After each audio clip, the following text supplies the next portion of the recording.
Shalom, selamat pagi Bapak Ibu, salam sehat buat kita semua. Mari kita berdoa.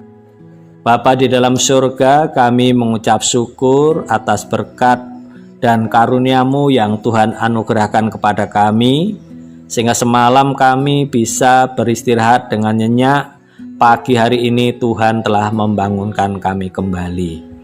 Untuk itu ya Tuhan, perkenankanlah kami untuk mendengar dan membaca kebenaran firman-Mu. Berfirmanlah ya Tuhan, kami semua siap untuk mendengarnya. Amin. Saudara-saudara, bacaan firman Tuhan pada pagi hari ini terambil dari Kejadian 31 ayat 22 sampai dengan 55. Nas yang akan kita baca ayat 23 yang demikian. Dibawanyalah sanak saudaranya bersama-sama. Dikejarnya Yakub 7 hari perjalanan jauhnya. Lalu ia dapat menyusulnya di pegunungan Gilead. Amin. Bapak, Ibu, dan Saudara, ketika hati manusia dipenuhi dengan kecurigaan dan kebencian, maka manusia sangat mudah untuk menuduh orang lain dengan tuduhan-tuduhan yang tidak baik. Sekalipun orang tersebut belum tentu melakukan apa yang kita curigai. Oleh sebab itu, niat dan keinginan yang ada di dalam hati manusia itu perlu diwaspadai. Sebab keinginan atau niat itulah yang akan menuntun manusia untuk bertindak. Jika iya, tuduhannya benar. Jika salah, maka manusia itu sendiri yang akan menanggung malu. Saudara-saudara, narasi bacaan kita pada pagi hari ini menceritakan bagaimana niat keinginan Laban ketika mengejar Yakub sampai 7 hari perjalanan jauhnya.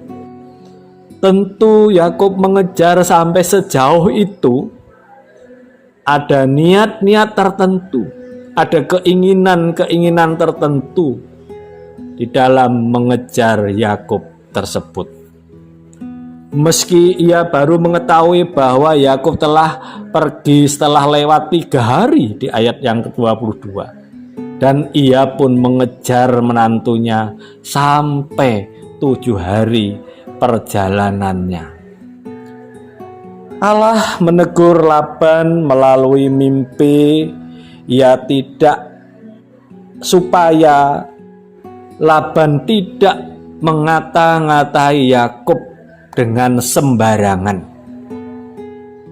Tampaknya memang Laban menginginkan atau memiliki niat sesuatu dari Yakub. Nyatanya ketika ia berjumpa dengan Yakub, ia menyebutkan bahwa hanya karena Allah, ayah Yakub, menegurnya, dia tidak berani berbuat jahat kepada Yakub. Bapak, Ibu, dan Saudara, sekalipun orang tak tahu keinginan atau niat Laban, Tuhan yang Maha Tahu. Tuhan pasti tahu apa yang menjadi keinginan dan niat Laban mengejar Yakub sampai 7 hari perjalanan. Maka Allah menegur dan mengingatkan Laban agar Laban tidak melakukan kejahatan atau mengata-ngatai yang tidak baik kepada Yakub. Karena itu Tuhan pun menegur Laban. Di satu sisi teguran ini bisa dilihat sebagai cara Tuhan untuk melindungi Yakub, orang yang dikasihinya.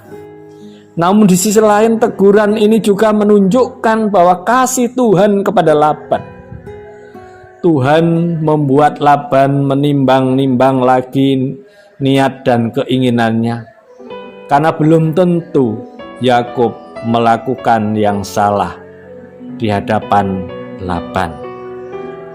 Saudara-saudara, niat dan keinginan memang tak diketahui oleh orang lain.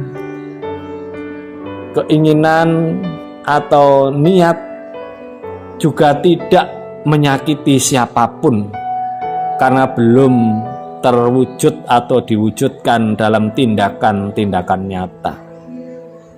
Namun justru itulah yang masih dalam niat atau keinginan ini perlu diwaspadai supaya manusia tidak salah melangkah.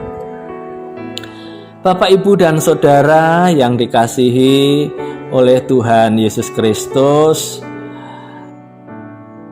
perlu senantiasa kita melihat, merenungkan, merefleksi akan niat-niat dan keinginan dalam hati kita yang ada di dalam hati ini. Jika niat dan keinginan yang ada di dalam hati kita itu baik, maka segeralah kita laksanakan dengan cara yang baik pula. Jika keinginan dan niat yang ada di dalam hati kita ini jahat, maka segeralah kita hilangkan, kita buang jauh-jauh sebelum benar-benar terwujud dalam tindakan nyata. Karena penyesalan selalu datang di akhir jika kita tidak mewaspadai niat dan keinginan kita. Bisa jadi kita menyesal setelah bertindak jahat. Oleh karena itu, hentikanlah selagi kejahatan itu masih berbentuk niat dan keinginan. Untuk itu, saudara-saudara yang dikasihi Tuhan, tidak semua orang mengalami teguran langsung dari Tuhan seperti yang dialami oleh Laban dalam mimpinya. Maka marilah kita membutuhkan kepekaan untuk memahami teguran melalui bacaan Alkitab dan doa-doa pribadi kita. Diperlukan hati yang terbuka untuk merasakan bahwa niat dan keinginan kita tidak benar, serta kebesaran hati untuk menghilangkannya.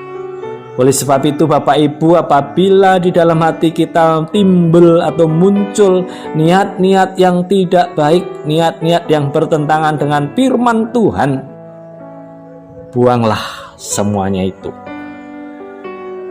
Dan marilah kita akan mendengarkan apa yang dinasihatkan oleh Tuhan.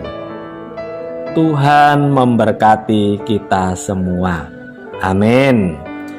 Bapa di surga, kami bersyukur atas firman-Mu.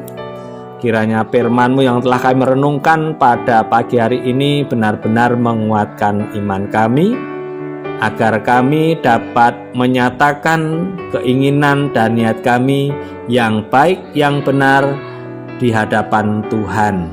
Amin.